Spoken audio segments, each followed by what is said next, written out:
are now listening to Off the Tools with the one and only Wayne Wednesday. If you're passionate and driven and focused in what you do, people will take notice. You can achieve anything you want to achieve in life. The excuses are not valid.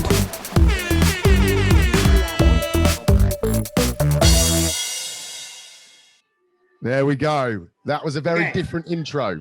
A little bit different to Rocky Balboa. That was the intro. Welcome to another exciting, action-packed, full of adventure, fun, and frolicking Wayne's World Wednesdays. And it's 9th of December, 2020, almost to be 2021. I am Francis. Carolina's taking your questions here with a hat. And in the hot seat, once again, is our founder, our leader, the main man himself, Wayne. No excuses, let's go. Betes! There we are. Hello, hello, hello. An action-packed session today. Oh, we'd have to apologize. We have to apologize. Would you like to say a few words about skiving last week? Gotcha, didn't I? Yeah, so, yeah. I'm trying to live by the hat, right? I'm trying to live by the phrase, and there is no getting away from it. I just didn't fancy doing it without you, Francis, and you, Carolina, supporting me. So I felt that I would be doing it a disservice without it being set up properly and without you two involved, because you've been on every one. And I didn't want to do one without you. I actually didn't expect that. That was really cool. That's really nice. I think on my feet. I work best under pressure. The thing is, we have to roll with the punches because, like life, things can get in the way of getting things done. And so I thought it was actually cool that you shared a really cool episode of your webcast. Do you want to talk a little bit about that episode of your webcast? A few takeaways? Yeah. Oh, sorry, wow. Podcast. Yeah. So if you haven't listened to it, search Off the Tools on any podcast provider. I'm pretty much across the board. But we had the legend that I've nicknamed Uncle Ray. So that's Ray Stafford. He's the MD of Williams and Co. But the guy is just like a fountain of knowledge and experience and expertise. And he spends a lot of time. Bear in mind, he's a managing director of like a multi-million-pound business. He spends a lot of time, he doesn't really post anything himself, but he will come into a post and post is a bit like Yoda. He just puts that sort of expertise into what he does. And if you've listened to the show, you'll understand the uncle joke, because I wanted it to become a bit of a nickname for him, because he's just like a really good uncle to everyone on the group, just offers a bit of advice, a bit of guidance.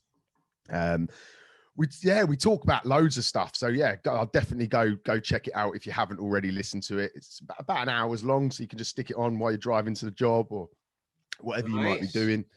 And speaking of podcasts, also, on that note, I've got about 6 pre-recorded episodes that are going to be coming out between now and sort of first couple of weeks of January. So we've got an action-packed schedule for the podcast. So make sure that you subscribe. Make sure that you leave us a review as well, because that helps with the rankings and gets the show out there, basically. So that's the last plug, I promise. Yeah, no, it's plug away. Like, this is your space, man. This is your space. This is, in fact, not only is it your community or your inspired community, but it is your Wednesday.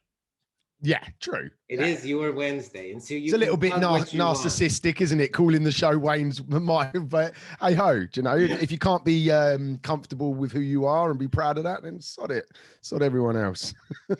And what's up on your what's coming next on your podcast? Who have you got? So we've got Bex, who's normally on the show, who's normally on here. So she's a virtual assistant. And she offers again a lot of information from the other side of the fence, if that makes sense. So obviously she's not a customer, but she's not a trained engineer, so she sort of sits in it with a different perspective. So that's very good.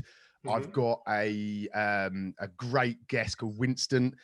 Winston is fantastic. He's had some very, very troubling past and come through it and sort of developed into a good, solid businessman, father. He has community stuff that he is heavily involved in, and Fathers for Justice stuff that he works on.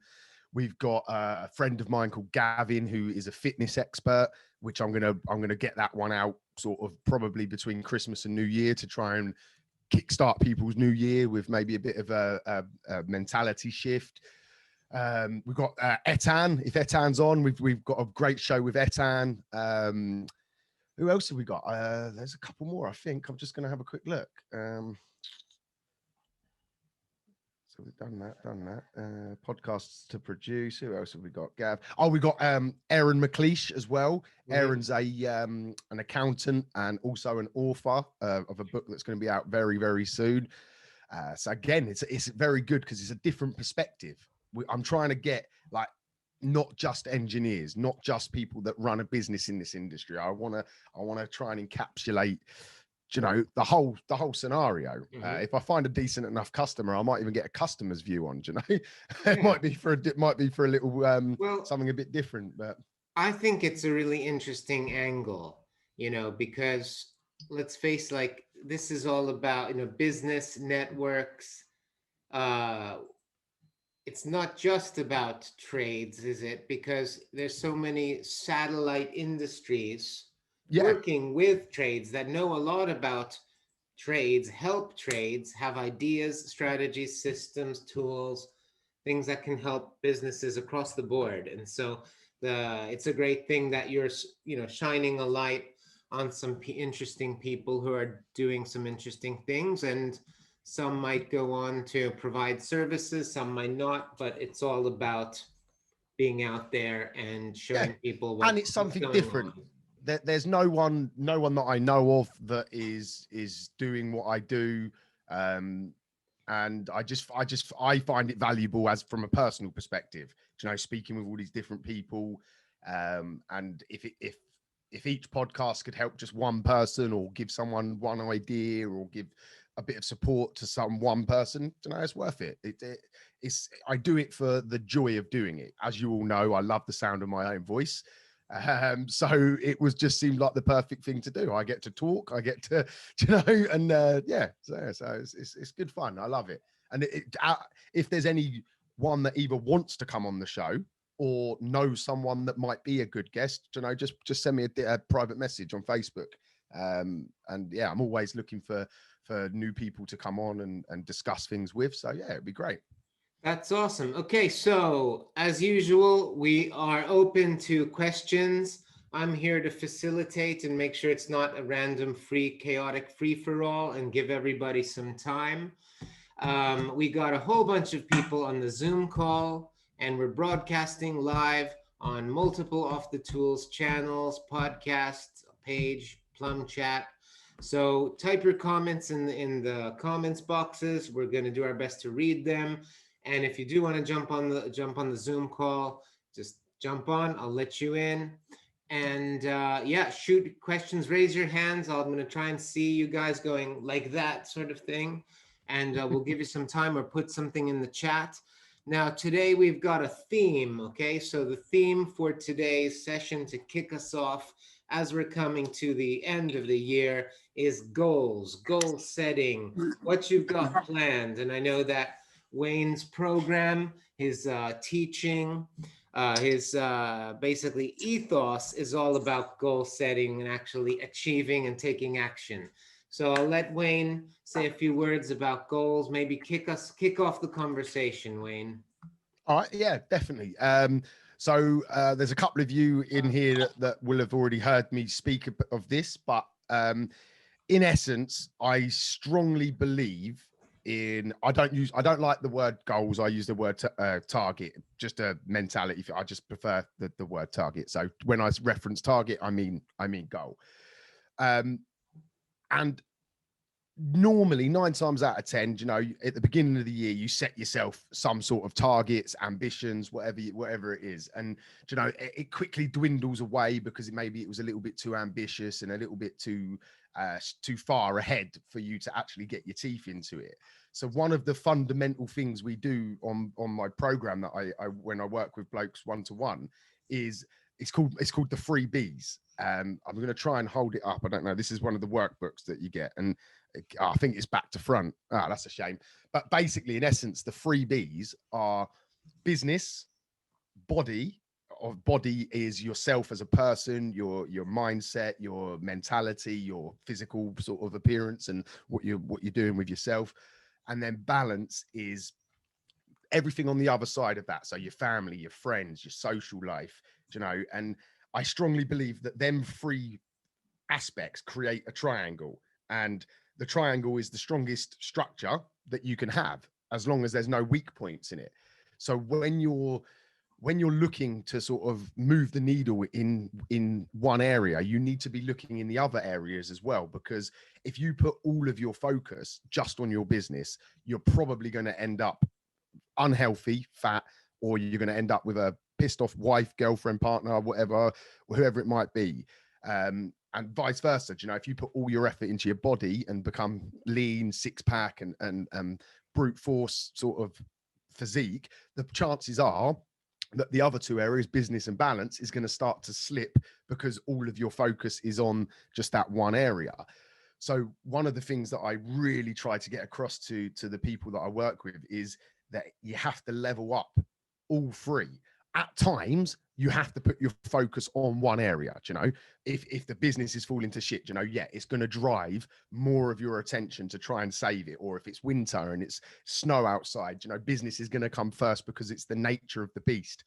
But fundamentally, you cannot forget about the other parts. And that works with in a full circle, full triangle, you know, whichever one is needing more attention at that time, you can't forget about the other 2. So when it comes to setting out your targets for the year, that you need to be thinking of all of them 3 areas, and you want to be trying to, you might go up a bit in one, but then you want to bring the other one up. You don't want to leave one too, you know, if you start getting too lopsided, that's when you start to get problems. It's when you start to feel overwhelmed because things over here are doing well, so you don't understand why things on the other side aren't going so well. And it's a difficult, it's quite hard to master, because as humans, we get tunnel vision and we want to focus on one thing. And that, I guess, is probably just human nature, maybe a survival thing. You know, you focus on the thing in front of you and you sort of get on with it. But if you can get in the mindset of thinking of all them areas, the body, the business, and the balance. The reason I called it balance was because I needed another B. I wanted it the 3 Bs, and balance was the best word I could come up with for like the mix of family, friends, and stuff. And then another common thing I get is, I think I referenced it right at the beginning, is you set a target for the year. And normally most people, like, you sign up to a gym, for example, normally by sort of February, the gyms are empty again, and it's just the hardcore regulars in there. It's because people expect to get huge results in very short time frames. And generally speaking, it's not that possible. You might, every now and then, you might hit a home run, you might get something that happens quite quickly. But in general, it takes consistency, dedication, and consistency. I think I've said that already, but and that's what you've got to have, that approach with your targets. So what I like to do is I like to set, I always like to look a bit further. So 3-5 years time. I think I showed on the last show, I showed you my vision card, and I reference back to that. And then when I set my 12-month target, I need to make sure that that's aligned with the bigger vision that I have. And then once I nail that, so once I know that 12-year target in the body, business, or balance, like, whichever one I'm setting out, I don't just stop there, because if you stop there, you just fall in the trap of being the average Joe. Everyone it's easy to set a year target, because it's miles away. And generally speaking, you might drundle your way along and sort of get near it. But what I like to do is I like to break it down even further. to the point that I've got 30, 60 and 90 day targets. So I can get an immediate or as close to immediate results heading in that right direction as quickly as possible. We like to, when your phone bings, you get a notification.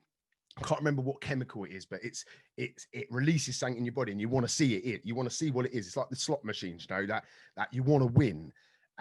So if you feed that habit and you turn that into a positive by giving yourself smaller targets to hit that are leading you along that road to the bigger target, the 12-year, which is then leading you on to the 3 or 5 year, whatever one you want to do, I find that you then become more consistent. So if you set your target to sell 52 boilers a year, for example, break it down. That's one a week. Okay, that's all you have to do is one a week, and you'll hit that target. And every time you hit that one, have a little celebration, have a little drink, pat yourself on the back, share it in here. This is what Off the Tools was built for, was to become a support network, a growth mindset sort of. I was going to say cesspit. That's not what I mean. It's not a cesspit. It's what would they do with a ton dish of like energy? That's the word I think I was looking for. And for me personally, ever since I learned this sort of strategy from an American guy, not Francis, he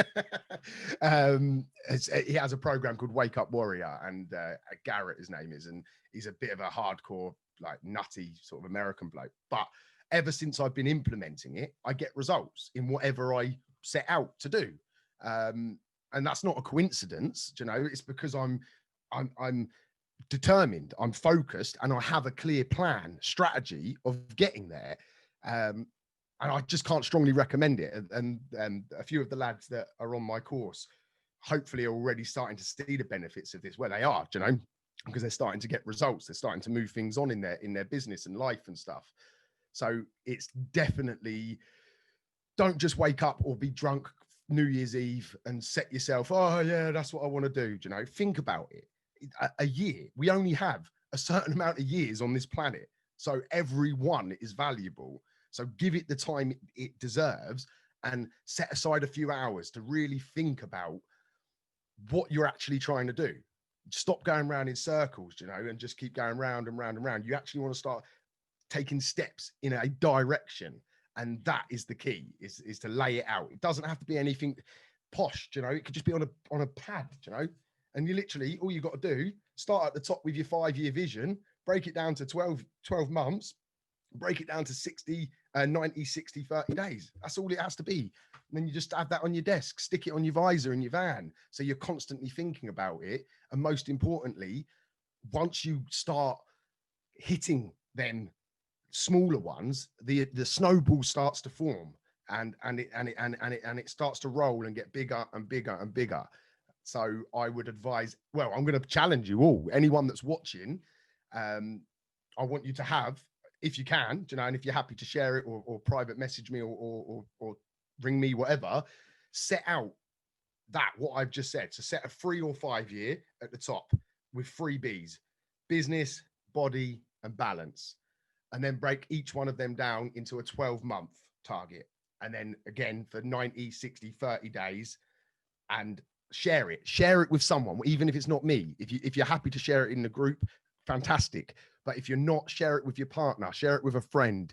Me and Etan do something regularly. Every month we meet up, and it's been really valuable because we're not only am I around a like-minded person, which is fantastic because not everyone thinks like us, and so being around someone that has that same mentality is valuable in itself. Again, another reason why we do these is to try and get these people together so you can sort of all feed off of each other. But basically, in essence, what we do is each month we set ourselves key targets to achieve, and then at the end of we have a meeting once a month. The first part of the meeting is to assess whether we hit them or not, and then reset for the next month ahead. So if we're thinking of opening that up to a few more people, so if you're interested in that, you could maybe come and join one of them and see if you get on with that. But yeah, that's fundamentally what I do, and I live by that. Every now and then, I'm not perfect, so every now and then I'll go off track. But because I because I believe in the system and I utilize it, I notice these things. I notice it'd be that I haven't hit that target or I come nowhere near it. And then that's the alarm bell that tells me, okay, right, why? What's happening? I need to readjust something. Something's out of kilter. But if you don't look at it and if you don't set them and if you don't measure it, you're never going to know if you're going in the right direction or not. So yeah, there we go. A little challenge for everyone. I think Nathan wants to. Is that Nathan? Are you spinning or oh. Has anyone else got any tips for what they do personally in setting themselves out for the year ahead? Let me have Come on, Francis, who are you going to pick? Yeah, no. So yeah, Bex is waving her hand. Sorry, I was on mute. Oh, okay. Bex, ladies first. You wanna say a few words? Exactly. Hi guys. The accountability thing is the most important for me. I started my business out of necessity. I'm a single parent, so I'm everything. I'm mum, I'm dad, I'm breadwinner, school run extraordinaire, and maker of cakes, aka I buy them and pretend they're mine. But I got my best friend, and every week we will have a powwow where we put the world to rights, even if it's just about life in the universe. But sometimes even within my own business, I'm like, I think I've overthought this, and she's gone, yep, get rid of that, do this. And I do the same for her business. So it's really important to have that person or people that you can be accountable to help keep your goals on track. I think that really works for me. Okay, Nathan, you want to say, want to unmute yourself? Unmute. Yep. There you go. Yeah, I'm done. And just going back to what Wayne said on that, and I can totally 100% agree. And no matter what your business is or what you're feeling, or whether work's coming in or not coming in, but the whole thing of setting the targets, and Wayne and I have spoken about this, and I've been doing a little bit of work tonight, not as much as I should have done, Wayne, so don't tell me off. Friday, mate, the whip's out Friday, so but going down. But when you look at the whole situation or the whole money or what you're doing or what's going on, if you break it down, and I've broken things down into a day, and when you break it down into a day, you actually think, that's not that bad, and I can work on that. All right, maybe not a day, maybe a week, maybe a month or whatever, but especially if you break it down into a day, what's needed, what's the costs, what's going on, what's my expenditure, and you get it down to such finite detail, and you look at it and it's not scary. Yep. It's and achievable. One of the biggest things for me was understanding that I can only do something today, right now. You know, I can't change what's happened, and the only way I can change what's going to happen is by what I do right now.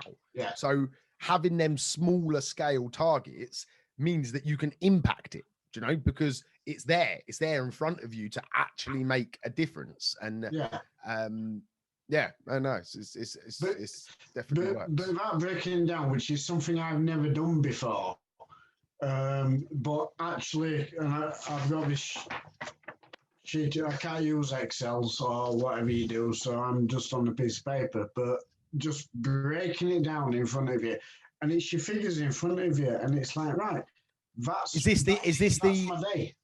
Is this the overhead session that we had earlier? Is that what you're breaking down there? Is it? Yeah. Yeah. Cool. And then all of a sudden, it's kind of like, yeah. So it's not. Just for example, if just going on to what we were talking about, you need to earn 70,000 for your overheads and everything, and get your wage and everything. You break that down, and you break it down into your month. You break it down into your week. You break it down into your day, and then all of a sudden, it seems comprehensible. Yeah, exactly, and that is exactly why we do it. Yeah, that's the most important point. It's no good. It's no good saying, "Oh shit, I need to earn 70 grand next year." Right? Okay, then. And then you get all confused about it and panic and everything.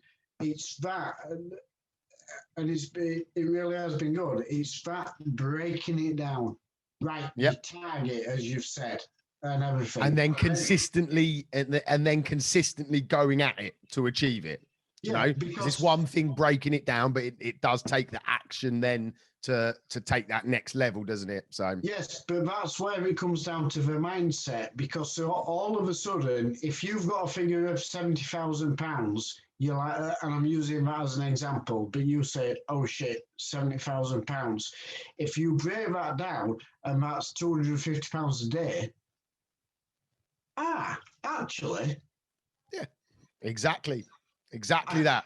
I can do that. It's great to hear. I'm great to hear that it's already showed its value to you. So it's moving that mindset from not from the bigger picture, but from kind of like that, oh my God, I need to earn this much in a year. When saying, right, so how much do you earn in a day? And then you look at it and you go, I can do that. And it's a process that I think, I don't know, everybody should be. And just because I've been going through it before we came on, looking at it and going through it and saying, right, okay. And like you said, Wayne, before, you know, and then you know, like you like say, sit down on a Saturday morning, what have I done? Right, okay, why have I not achieved that? Yep. And then you, basically, it's manageable sizes. Yep, exactly that. I'm so glad, like that just proves that you were listening earlier, for starters. So that's fantastic. Did you enjoy your coffee? Yes, I did. Yes, I did. I was very unprofessional and I'd been stuck in the office, and I said, I got on the Zoom with him in the van. I was like, look, I need to go and get a coffee, man. I needed to get out of that office. So we had our conversation while I was driving to get a coffee. Anyone else got anything that they personally do or got any questions around what we've just spoke about? Anybody on the Zoom would like to share? Yep. Who's that? Can you wave your hand? Oh, there he is. Tom, yeah. I can't see if you. Yeah, go on, Tom. Unmute yourself. Yeah. Just to reiterate what Nathan was saying, I had a meeting with Aaron yesterday for about 3.5, 4 hours. Pretty much on that, just going through our break-even point, so we knew exactly where we needed to start in terms of pricing and forecasting for next year, because it's all very well and good being busy, but if you're not charging the right amount of money, you're just, you're not getting anywhere basically. So, but one thing I never really appreciated was I was trying to find a break-even point across the board, and he said, well, no, obviously your jobbing maintenance guys aren't getting as many hours in as your guys on site. So once he explained that to me, and I realized that the cost difference is crazy. It's something like, for my guys on site, it cost me about £34 an hour. For my guys on the road, it's about £45 an hour. But now I know that, I can now budget and price everything going forward and set targets. I know how much my day rate should be now. Whereas before, that is so panicking. Important, because it's so many people don't. And again, like I've done it with 3 people this week. Nathan was today, where we basically got them to the point of the break-even point, that what it costs to exist, basically just to exist. And only at that point can you then start to look at, right, well, what sort of profit margins am I looking at? Where do I want to go? And it can also you can also use it for your advantage as well, because when you know the figure, you can also be a bit aggressive sometimes on the pricing. So because you know what your figure is, you might be able to take something on at maybe what would look like a lesser rate, but as long as you're still hitting the figures that you need for them days or whatever it is, so it can knowing the figure just gives you the option to monitor it and check that you're doing it, but it just it gives you so many different things that you can then do. If you hit a target near the end of the year, November time, and then a job comes along which is fairly easy, but it's easy and they want an easy price because they know it's easy, you can say, right, yeah, we can do that for close to our break-even point because we've hit the targets for the year. Yeah. But if you've just been messing about all year, it doesn't work like that. But and it's fundamentally how the big companies work, because they work on volume. Obviously, our smaller guys, the volume obviously isn't as big as the volume of someone like Boxed, for example. They can run on a hell of a lot less per boiler than someone like myself can run, because they're getting thousands and thousands of boilers, so they only have to make a smaller amount on each one. And exactly. so depending on what opportunities come up, if an opportunity for 20 flats come up and you know your break-even point and you know what profit margins you want to be aiming for, you can price it to sort of win the work, but not mess up the figures and not ruin where you're actually trying to get to. Yeah, don't cut your throat. Exactly. Yeah. But you need someone to tell you, because I wasn't factoring in like training. Last year we spent $4,000 on training, and he put that in there and then other things, and all of a sudden you're like, hang on a minute, it's cost a lot, but it probably really narrowed my mind then to make me think, right, this all makes sense now. So when it comes to pricing things going forward, I know where I stand, and I can stand firm. If someone says to me, the guy down the road, go and get the guy down the road then. But then when you're comparing the guy down the road, he might have 2 staff and I've got 7 staff, so that's where the difference is. But I would recommend to anybody to have a chat with Aaron, because his analytics and how precise he was with the figures and the numbers, and just being brutally honest as well, just saying, listen, if you carry on the way you're doing, you're not going to exist in a certain amount of time. And sometimes you need to be told that. Yeah, definitely. Go on, Nathan. Speak to Aaron. This is something that hopefully not today, but could come into the future, and I suppose this all comes down to areas where you live and what people are willing to pay, and hopefully we'll discuss it further. But it is that kind of like point of view. That point of 3 engineers go and price a boiler change, and you're that 200, 300, and say, for example, it's the exact same boiler. So it could be a Worcester Bosch for you, and it could be a Visor and for me.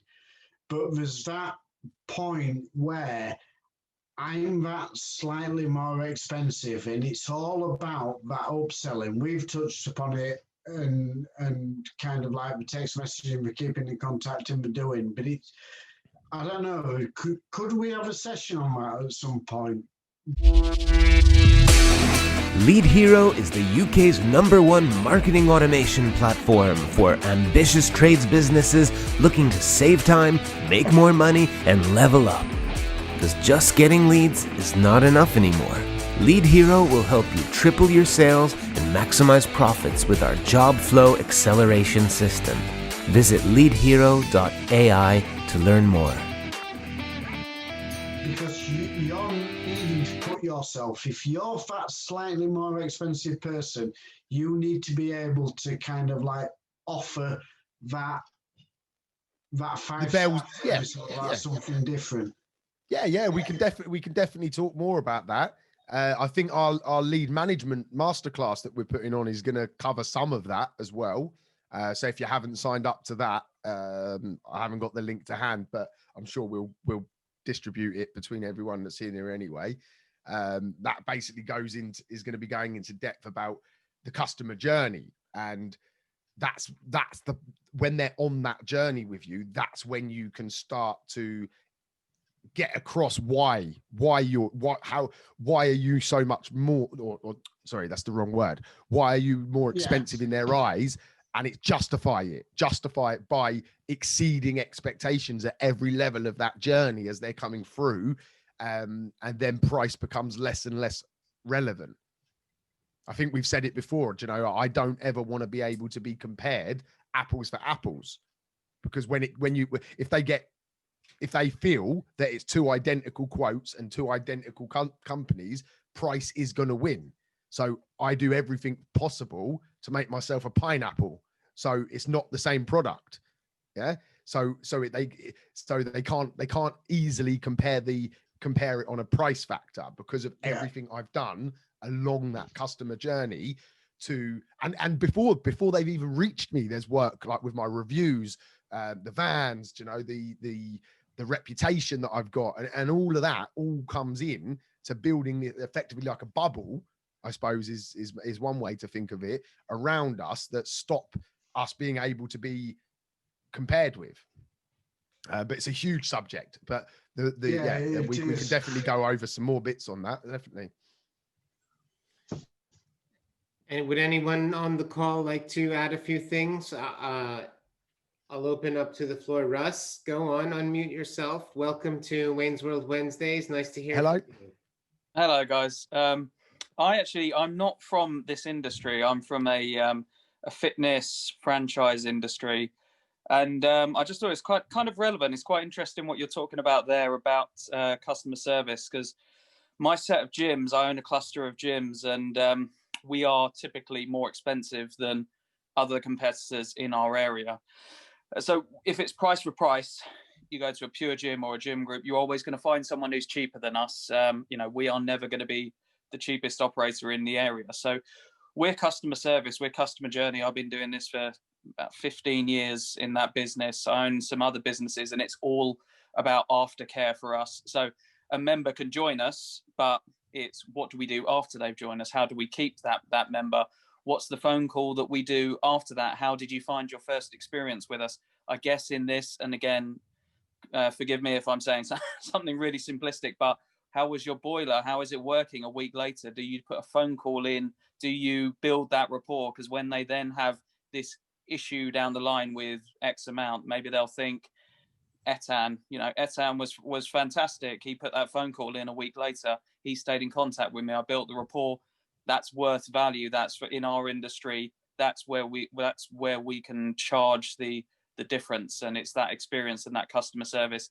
That's the big differentiator for us. So it just felt like it was very relevant to what you guys are talking about. I would 100% agree with exactly what you've just said, as in, it's, by the sounds of it, you obviously would have mapped out a journey that customer goes on and integrated things, points of contact where you can excel, you can deliver better than the competitors around you, and that's what stands you out. And it's I think it's the same in all industries, really, isn't it? I don't think it's just unique to fitness. I don't think it's unique to boilers. I think it's just the way that, like, it's a way to stand out and give yourself a headroom above everybody else that's around you. Thank you. I think people just go, in my mind, they get a customer, they get the money in, and then they're like, right, on to the next customer. Yeah. Instead of thinking, well, for a start, referrals. It was interesting on one of your calls a couple of weeks ago, we're talking about referrals. We're huge on referrals. That's a massive part to us. So we get a customer, we keep that customer, we build on them. It's that journey, all those touch points. And, you know, that's how we build our customer base. Referrals, by the way, are an absolutely huge part of our business. So I would imagine, you know, they could be in this industry as well. But we're very much, as soon as we've got a customer, the worst thing you can do is think, right, we've signed them up, let's go on to the next member. It's like, how can we keep them? How can we keep this customer for years and not months? And then our cost of acquisition is going to be lower going forwards. We're not going to have to keep on marketing because we have built a customer base. So yeah, agree. And that comes to understanding lifetime value, doesn't it, of that? Yeah. You know, you'll know how much potentially the average lifetime value of that client is, and it makes you work harder once you understand that, doesn't it? Because you see that bigger value that customer brings to the business, so you have to sort of earn that, don't you, to keep them in. And especially if referrals is a big part as well, then it's doubly more important, isn't it? Absolutely. Bex, you want to say a few things? Yeah, hi. I was just going to say, like, on the price, in the virtual assistant industry, it's there all the time. that I get compared a lot to people who charge like £10 an hour. And I find that I have to justify why many other VAs wouldn't charge just £10 an hour. It's about the value for money that we're giving. But you guys have all touched on it. In every industry, you've got your overheads. I've got insurance that I've got to pay. I've got to pay for the software that I use to do the job. It's my experience for over 5 years worth of honing processes to get jobs done. And actually the cheapest isn't always going to be the best. So it's finding what sets you apart from your competition and everybody else. And it's like a bottle of wine. You've got 3 bottles of wine. Most people go for the middle one, regardless of what it is, because that's the best value for money. It's not too expensive. It's also not the cheapest. So it's usually going to be the best value for the money. Yeah, I'd agree. Yeah. And Aaron's book that's coming out soon goes into the 3 sort of types of customers. I won't go into it too much, but I think the stats show that 70% of people on average will go for that middle range. I suppose it's a bit of safety, isn't it? It's not high, it's not low, it's sort of in the middle. So yeah, I would agree there. We actually, something that we do in our sales process here at Lead Hero is actually we show a bell curve. Okay, and actually we do this in a presentation or we write it out, and we show a bell curve from left to right. And on the left of the bell curve is basically your red zone, and it's where you get the cheapest possible service that money can buy. Okay, and it's what a lot of people in that red struggling zone are trying to do because they're just looking for the cheapest product they can. Right? It's a red zone, and the effect of the red zone is that you basically, you're paying for marketing, but it doesn't work, or you pay for a solution, it's just shit, but you paid for it and then you're burned and you have bad feelings, that no transformation. Then you have this amber zone, which is a bit bigger, and in the amber zone, you pay a bit more, okay, and it's average pricing. And in the amber zone, you actually get a solution that is just about average. Like, it's okay. It's not great. It's not the worst. But the thing is, it's not competitive because it just does the same as 99% of other people out there. So it's just basically, it's okay. It doesn't change your life. Doesn't really make an impact. You haven't blown all your money completely. It's just bog standard. Then you have the light green zone. And in the light green zone, you start to get marketing that starts to work. Okay, and it's a happy place, but it's more expensive. Let's say let's put it like 3 stars. Okay, or three pound signs in terms of expense there, but you're actually starting to get results, and with those results make an impact on your business, they make an impact on your life, and you see things around you are starting to shift. But the thing is, then there's another zone as well, and not a lot of businesses or people are there. It's like a super green zone. It's the winning zone. It's on the right-hand side of the bell curve at the bottom, okay? And the thing is that this is transformational results. This is the best product, it's innovation, it's winning, it's market domination. When you're in that green zone, actually people are following you, wondering the hell what you're doing. They're copying your products and services, they're copying your strategy, and they're just trying to keep up with you. Okay? And I would say that the cost of being in that dark green zone is actually, there's no cost to it, it's priceless. Because everything changes around that when you actually have a service where it's very difficult to compete with you. You're leading the way, you're innovating in your marketing, you're innovating in your product development, in your strategies, how in your product market fit. And essentially then what we ask our customer is like, so what type of service do you want? Do you want the stuff in the red zone, which is the cheapest possible thing that achieves no results? Do you want the average stuff that you pay for, but it's just merely okay? Do you want the 3 out of 4 solution that it's more expensive than average, and it's good, or do you want the priceless stuff?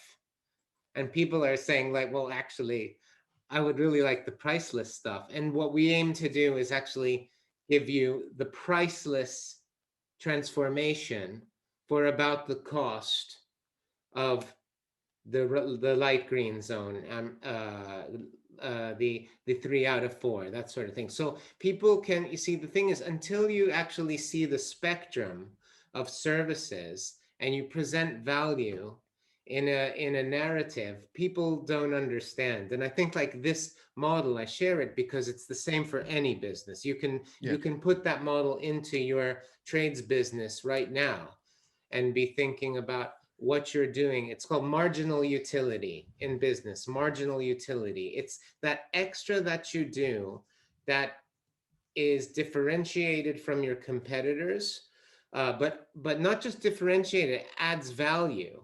So it can be price, but it can be better service, faster service, better product, customer care, whatever that may is. But if you have that marginal utility that your competitor does not, the customer will be forced to buy from you, because the customer is just looking for as much value as possible there. So just something to think about, even in your local businesses. It's like, what can I pack on to what I do that perhaps to me doesn't cost that much, but actually is a lot more value to my customer? And it could be things like service. It could be like just care and attention. Anyway, I thought I'd share my own 2 pennies worth of that little story. Yeah, Anyone? no, that makes perfect sense. There's to dumb it down a little bit. There's a great meme. Is it meme? I say meme, but my kids always tell me off. So whatever it is, meme, I don't know, of like a plumber t-shirt, and it's like, I can't remember exactly, but it's like cheap and fast equals, and it lists these basically, all basically the 3 levels that you just said. And it's quite a funny like t-shirt. I'll have to try and find the image of it and share it. In essence, it's what you just said. You can't have the cheapest product and the best service, because it's just not going to work. And you can't have the fastest service and be the cheapest, because it just doesn't equate. The universe doesn't let it happen. No, it's that, exactly. Biologically and universally impossible. Yes. To do it. And I wanted to comment on something that you were talking about, Wayne, before. I call it structural ontological coupling, but you call it hanging around with people, the impact of hanging around with the right people. And I love that, because I actually, last year I studied biology, and there's a phenomenon in life. This is a bit geeky. I'm a bit of a geek, but I want to share it, because once you know, you're going to see it everywhere in life. Humanity, even non-humans, rocks, mountains, the environment, take on the attributes of the environment around them. It's called biological, structural, ontological coupling. Okay, so if you're thrown into the wilderness, or you're thrown into the desert, over time you're going to develop and change into the habitat that helps you survive. Yeah. Okay. And that's with non-humans and humans. And we can't get away from it. There is no possible, you can't wish it away. You can't do meditation and just think, you can't wait. So your environment, where you are, your house, your city, your culture, your parenting, what you watch on TV, the people that you hang out with, all of that stuff contributes to what you believe and also what you do every day. And it's biologically impossible to do new things in your life and to achieve new things in your business doing the things that you have been doing in the past that got you where you are today. I shared a post, didn't I, yesterday? I don't know if you saw it, but mirrored that. Yeah, And it's well, so true. Tell us a little bit more about that. I'd love to hear your perspective. Well, yeah, no, it's certainly true. I think it was Albert Einstein, wasn't it, that like said something along the lines of that if you do the same things and expect different results, then it's a sign of insanity. I totally butchered the quote, but in essence, like that was the message. And and referencing Russ's industry of fitness, you know, everyone knows you are what you eat. If you sit and eat 10 Big Macs, you know, you're gonna feel like crap and look like crap. Yeah. But you are what you think, just as importantly. Do you know, if you're thinking bad and negative and downbeat, then what you portray out is going to reflect that. And then to go one step further, you are, I believe, I don't know how true it is, but based on what you just said, I'm guessing it is scientifically proven, but they reckon you're the sum of the 5 people that you spend the most time with.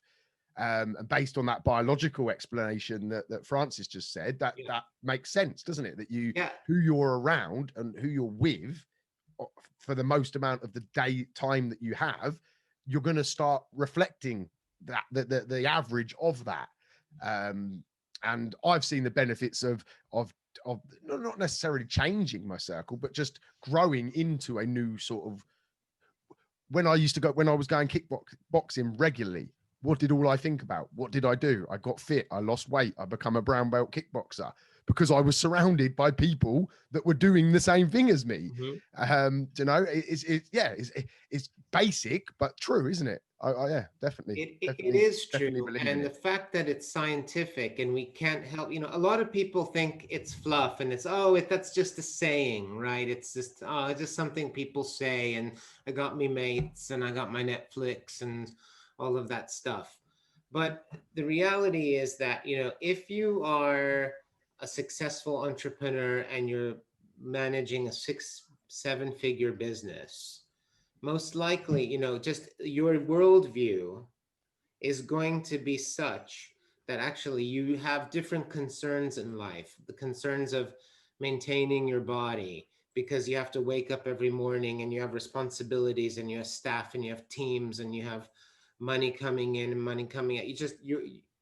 It's not congruent. And so I think the fastest way to build a successful business is to hang around other people who are managing and leading successful businesses.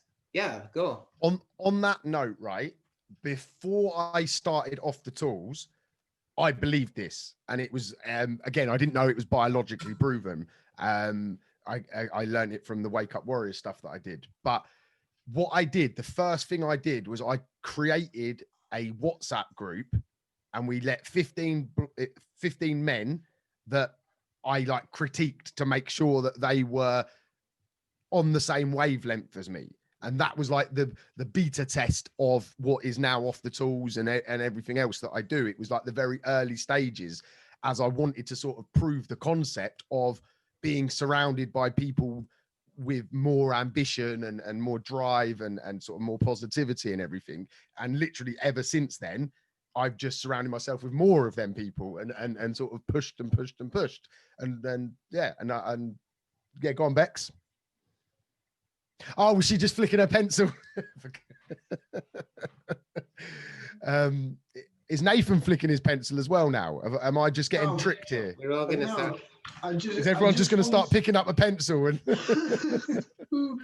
I just want to add on, and I don't know if this is kind of like a slight contradiction, but is there in that case that there is a certain mindset in people who are born, raised, grown up in poverty, whatever, all the odds against them, but then there is also another mindset that they say to themselves, I am going to beat this.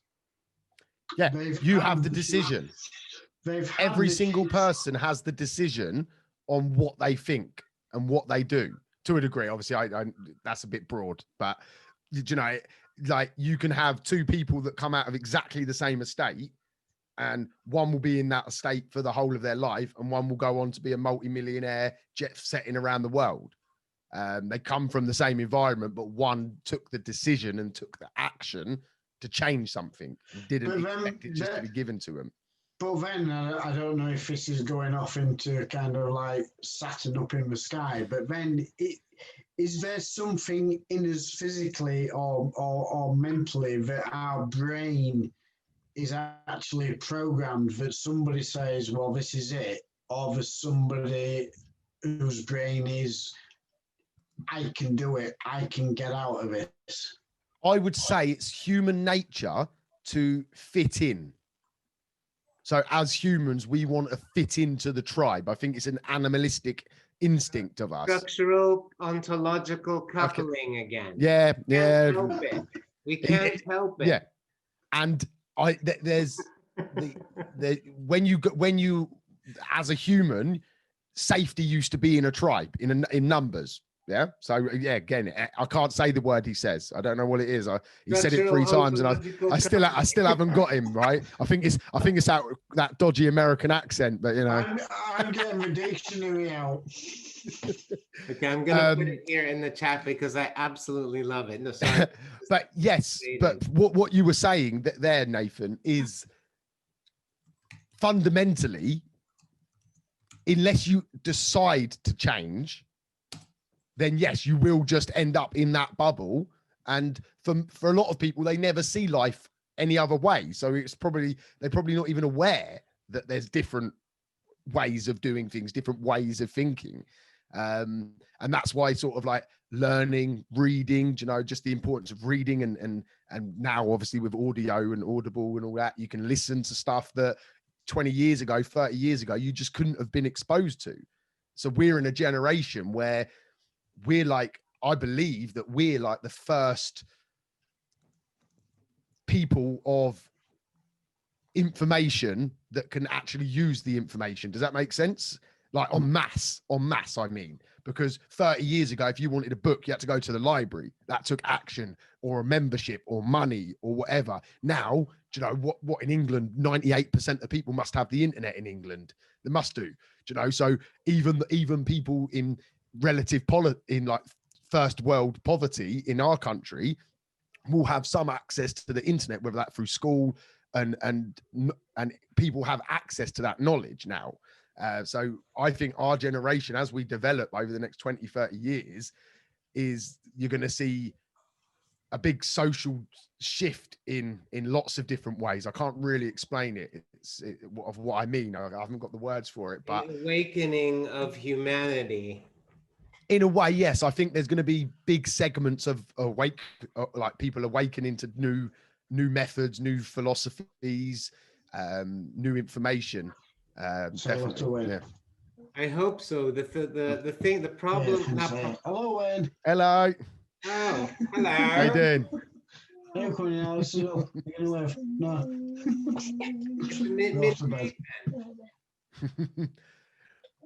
Right. Is there anything else that anyone wants to discuss? Have you got a question? Etan, is that Etan? No, he's saying no, not me. No, he's been to the gym, Kieran, had his beer, eaten his food. How you doing? Yeah, I'm good. It's my first time on here. Excellent. You are very, very welcome, my friend. You're very welcome. I did come on last week, but Wayne never turned up. I set up the office and drove about 20 minutes here, and then I read the message from Wayne. Oh, man, you made me feel so guilty now. Sorry. Didn't mean to put you on the spot, but every once in a while, I'll just when we get uncomfortable silences, I'll just pick someone out and go, "Hey, how you doing? Introduce yourself." See, yeah, just on another note, Kieran is, I don't know him well, but we've exchanged messages probably over the last 2 years, I guess. And he's involved in some exciting things. So if you want to talk about any of that now, mate, feel free. Well, we've only got literally a couple of minutes. Yeah, but, just a couple of minutes. Just give us a bit of intro, even to who you are and what you're about, because you're certainly a different thinker, if that makes sense, and you're willing to try things, which is fantastic. So yeah, share it a bit. Yeah, so I'm a gas registered engineer, but I've sort of branched out a little bit. So I've been sort of doing web design for probably the last 5 years. And then recently I've come up with, I don't know if you can see that there. these are these review cards I've made. So if you collect reviews, it's the bloody background, isn't it? It kills it. Here we go. So can you see that card? Yeah, perfect. When you tap it on the back of your phone, it's fantastic. I've got it. Have you been using it at all, Wayne? I've not used the cards. I've been using the links. Yes, yeah. And then every time, I don't know if you noticed, Wayne, but every time that link loads up, the order changes as well of the reviews. So it sort of makes it really easy to collect reviews. But once you start using the cards, let me know what you think of them. That's cool. Yeah, I will. I'm just gonna put the link in the chat so people can have a little look and yeah. What's your website? What they think for themselves. Yes. Wayne, is that a link you send me? That is the link I sent you, Nathan. Yep. Because I It's haven't in the looked at it, but I will do. Is that a card that you leave with the customer? I could probably sort you out a sort of discount code that you could share as well. Yeah. We'll chat on Messenger later, and then we'll get something put out into the groups. Yeah. Yeah. And did you sort out your affiliate program? Did you say you was going to set one up for your boiler thing? So for my boiler stuff, I'm toying with 2 ideas at the moment. I'm hoping to make a decision by the end of this week, early next week, to what I'm going to do. So you mentioned about the WordPress one, didn't you? That's right. Yeah, because I've got sort of a license for that, so I can just let you have that. Which will save cool. You well, I might just trial it then, if you don't mind. If that's all right. Yeah, it works really well. So it's sort of the industry standard, really, for it. Cool. Excellent. Nice one. Oh, Etan's back. Etan's back. Has he finished toothpicking yet? Back. He's finishing his dessert now. You caught that. You caught the duck in the teeth incident. I tried to move out of the way, but you got me. I was just going to say that's brilliant. That perfect review. Like Wayne obviously put me onto it, and I've been using the page and the link. The cards are floating around the office space somewhere, but yeah, really cool idea and love it, and like would love to do a kind of in-depth review and kind of get it out there and as best I can, because I love it. I think it's brilliant. Maybe we could stick it into all of our marketing automation for our client base and do our. I've already done it, Francis. It's already in. Go check it. and I'm genuinely seeing the results. So I haven't had a Trustpilot review for ages, and I've had 2 since I've been using the link, because obviously people are seeing it on that landing page now, which is it's really fantastic. So what we'll do, Kieran, if that's all right, is we'll maybe just do a short podcast episode on it, and then we can get it out to all the groups and that, if you like. Yeah, definitely. Yeah, no, that sounds good. Sounds all right, good. Wicked. Sounds good. All right, guys. And before we go, I just want to say a personal note. Today was a bit of a stressful day for me, and I had a mini blowout in my brain. And I want to apologize to my beautiful wife, Carolina, because I think that basically she does so much to help not just my business, but our clients, and putting on Wayne's World Wednesdays as well, and doing, because she's behind the scenes and everything. And I wanted to say I love you so much, and I want to thank you for basically propping me up and also putting up with me on few bad days that sometimes happen. And thank you. Anyway. Oh, that was so sweet. But there's a quick lesson in there as well, though, is that you've identified it quite early, and you've rectified or attempt. Do you know what I mean? You've adjusted, you've shifted. So now the next time, do you know, it happens, you'll just do the same, shift it nice and early. We're always going to have ups and downs. That's life. But when you notice it, nip it in the bud and get back up. That's right. And don't linger. Don't hold a grudge, and don't linger, because it serves no purpose. Do we get the Rocky music now? I was thinking, do you want to wait? Some Christmas music. Can I just come on. Okay, it's not very good. Go on, Bex. I just want a Carolina. Can I have a Carolina? Okay, well, YouTube is giving me all sorts of ads, but Wayne, why don't you see us off to next week? I would just like to end on the beginning, basically. So I really, really would I'd love you guys watching to actually maybe go back and rewatch the first 20 minutes, 10 minutes, 15 minutes, listen to what I said, and more importantly, do it. You know, just on a plain bit of paper. That's all it's got to be. List out a 3-year vision, a 1-year target, break that 1-year target down into 90, 60, 30 days. But most importantly, in the 3 aspects, the body, the business, and the balance areas of life, and share it with someone, whether it's me, whether it's anyone in here, whether it's something personal that you share with your partner or whatever. But most importantly, share them targets with someone, so they know that that's what you're doing and what you're trying to achieve, and can help you along that journey. So that is all I'll have to say, I think, tonight. I think I'm done. Thank you, everybody. See you same bat channel, same bat time. Wayne's World Wednesdays next Wednesday before Christmas. Hey, good night, Thanks, everyone. guys. Let's go. Thank you for listening. This episode was brought to you by Off the Tools,